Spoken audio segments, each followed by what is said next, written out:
When Getty, Twitter question time will take place in Chesterfield this week. The coordinated strike by the US, UK and France will surely feature prominently in discussions on the BBC flagship programme. Theresa May's decision to rain terror on Bashar al-Assad's war-torn nation without parliament approval is sure to be contested on the show. Thousands of Windrush migrants who arrived in the UK after World War II are being threatened with deportation amid rule changes and will surely be challenged by the guests. Finally, the government's loss in the House of Lords on voting for the EU withdrawal bill could be analysed by the panel. 10:45 p.m. Question time has finished. The show will take place in Bury St Edmunds next week and St Albans the week after. 11:40 p.m. Ian Dale blasts Emily Thornberry as the face of Corbynism. The LBC host skewered the Labour Party member during a discussion on the flagship BBC show. The point was then agreed with by Liberal Democrat leader Vince Cable. When the next election is called, we are going to win. Emily Thornberry says Labour is united behind their manifesto.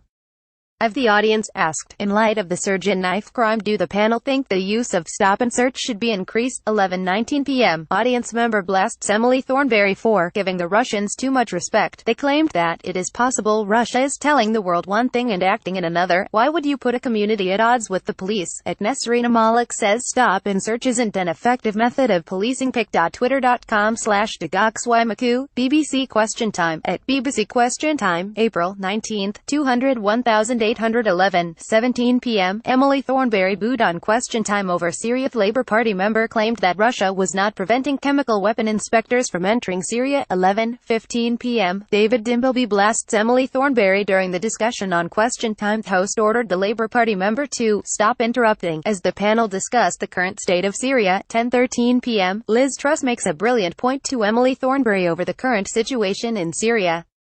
The MP stated to the Labour Party member that Russia is not allowing chemical weapons inspectors to enter the war-torn nation. 11:06 p.m. The second question of the night has been asked.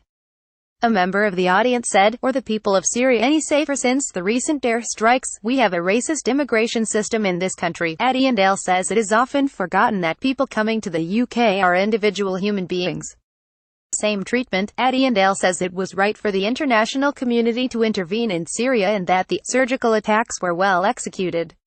A member of the audience said, should children of the Windrush generation be given financial compensation for stresses and hardship suffered? Who is on Question Time this week? Who is Vince Cable? Vince Cable is the current leader of the Liberal Democrats. He is also the MP for Twickenham. He was business secretary in the coalition government under David Cameron. Mr. Cable lost his seat in Twickenham back in 2015 but regained it last year. Let the show commence. At BBC Question Time 10:45 p.m. BBC One. I'm going dark now. Eek. Pic.twitter.com/YOX58 Rev19. Ian Dale. Ian Dale. April 19, 2018. Who is Emily Thornberry? Emily Thornberry is Labour's shadow Foreign Secretary and the party's MP for Islington South and Finsbury. She is also a human rights lawyer. The coordinated strike by the US, UK and France will surely feature prominently. Who is Liz Truss? Liz Truss is the Conservative Chief Secretary to the Treasury. She also served as the Justice Secretary last year. She has been the MP for South West Norfolk since 2010. Who is Ian Dale? Making his first appearance on Question Time, Ian Dale is a leading Brexiteer and the author of over 30 books. Mr. Dale is a presenter on LBC and runs the political publisher Biteback. Getty. Emily Thornberry is Labour's shadow Foreign Secretary. Who is Nesreen Malik? Nesreen Malik is a Guardian columnist and a former private equity investor. She was faced with the prospect of deportation back in 2012.